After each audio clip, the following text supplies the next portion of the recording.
Менің ең үлкен әкем Қожабай деген кісі осы арқада жалпы Қазақстанда өте белгілі ақын болған, үлкен ақын болған кісі, Абаймен хат алысқан кісі, Абай Құнанбаевпен.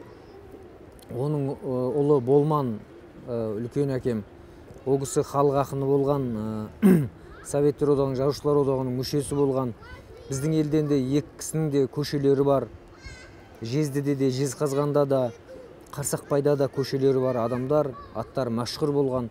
Осы бертінге шейін мына Болманның немересі ғой деп ақсақалдар бетімен сүйіп ататын, ақсақалдар сәлемімді алып жататын.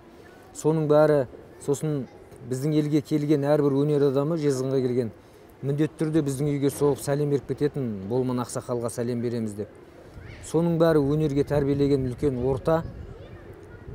Үйден өнер адамдар үзілмейтін, қонақ үзілмейтін.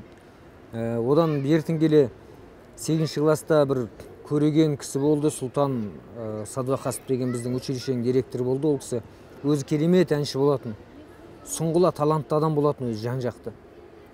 Сол 8-ші класста мен өзі шақырып алып, сен мектептен көріп келіп, училищеге келіп оқы, 30 сом стипендияңды аласың. Оның сыртында мен аппаратура алып берем қазір, жақсы аппаратура. Сол аппаратурамен ансамбль құрамыз деп өзіне шақырып алып, ең бірінші рет жаңа жылда енді өлең айтасың деп сол кісі себеп болды өлең айтуыма жалпы.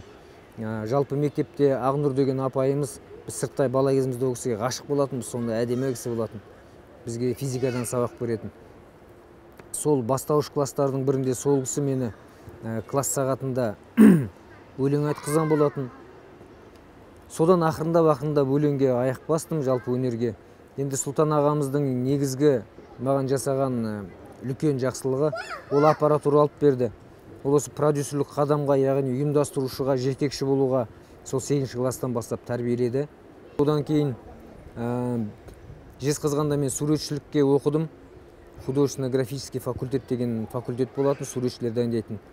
Соған пединститутқа оқуға түстім. 2 жыл соның 2 курсын бітіргеннен кейін үлкен жігер деген фестиваль болатын, ол кезде талант жастар жинайтын.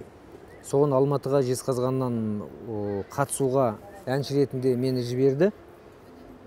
Соған әнші ретінде сол фестивальға қатысып, сол конкурста мені Каукен Кенжетаев, Есім Жүкенш, Мақсұт Орашев деген ағаларымыз қазіргі академияда ол кісі 2 кісі де сабақ береді. Каукен ағамыз марқұм болып кетті, иманды болсын. Сол кісілер 3-ші курсқа қабылдап алды, театральный институттың 3-ші курсына. Өнерге бірден бір Алматыға келуіме сол кісілер сеп болды.